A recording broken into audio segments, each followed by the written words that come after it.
I'm State Representative John Lesh. It's November 3rd in the late afternoon, after Election Day of 2010, where by all indications, DFLers took a whooping at the polls, especially nationally, but unexpectedly here in Minnesota as well. As we watched the returns come in last night, I was a guest commentator on KFAI radio over in Minneapolis. I was on with other panelists, including Laura Broad, an outgoing Republican from New Prague, and Representative Paul Coles, an outgoing Republican from Victoria, out near Chaska. No one thought, including the Republicans, that we were going to have this big of a change of hands in the Minnesota legislature.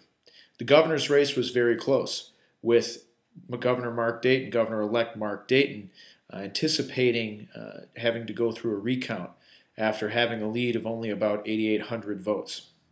Now, this is a much larger margin of victory than was had by Norm Coleman after the initial ballots came in 2008. Nonetheless, from radio reports this morning, the Republicans intend to put up a big fight and potentially drag this contest out into January, late January, thereby giving Governor Tim Pawlenty an opportunity to affect legislation with Republican majorities in both the House and the Senate. Governor Pawlenty has already indicated his willingness to take on this role of a government with Republicans' control of the governor's office as well as both houses of the legislature, despite the fact that Minnesotans have clearly indicated a willingness and desire to go toward divided government, as has been the case in past elections. We need to be on the watch for this and ensure that the will of the people is heard and not just the will of a single party.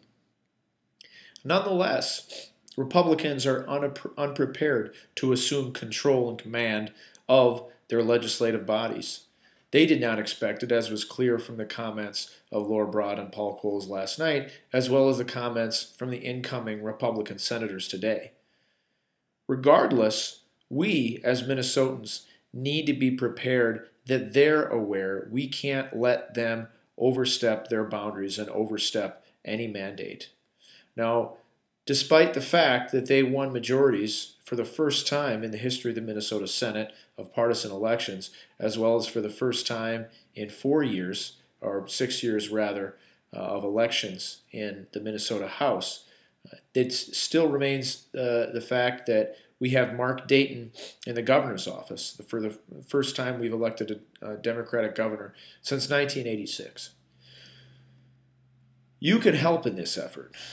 You can ensure that your representatives in the Minnesota House of Representatives, as well as your senators in the Minnesota Senate, are aware of the needs that you think are important that we address as we go forward in the legislative session. You can decide, do we need to cut taxes more? And when you say cut taxes to the GOP, typically that means income taxes or corporate taxes. The only way to solve this budget deficit, it seems, would be to address some revenue options because there just isn't enough left to cut in other areas of the budget. When the Republican chairs assume control, they're going to quickly find that there aren't areas to cut that they had thought. And if they choose to cut local government aid, that translates into additional local property tax increases. Either that or that means they just chose to cut police officers, firefighters, and parks, libraries, and schools. That remains a fact. In fact, about half the education levy statewide succeeded yesterday, which means that, in fact, Minnesotans do think there is some need for us to address education issues, and we have a shift in the legislature that has still not been paid off. So Governor Dayton was fond of saying there are 3 ways that you fix the economy: education, infrastructure, and research and development. Now, those 3 things require some level of state spending.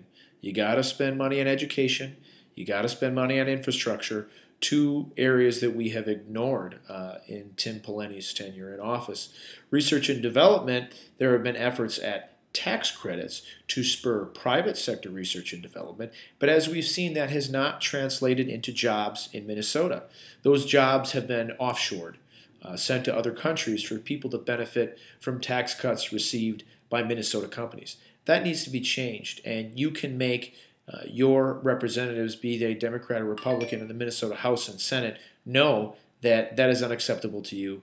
If people get tax cuts, if companies get tax cuts, they should be used in Minnesota, not in China, not in India, not in the Philippines, not in Mexico. I hope you'll work with us as we move forward to ensure this new mandate of divided government is not ignored in favor of single-party rule and assumed one-party mandate.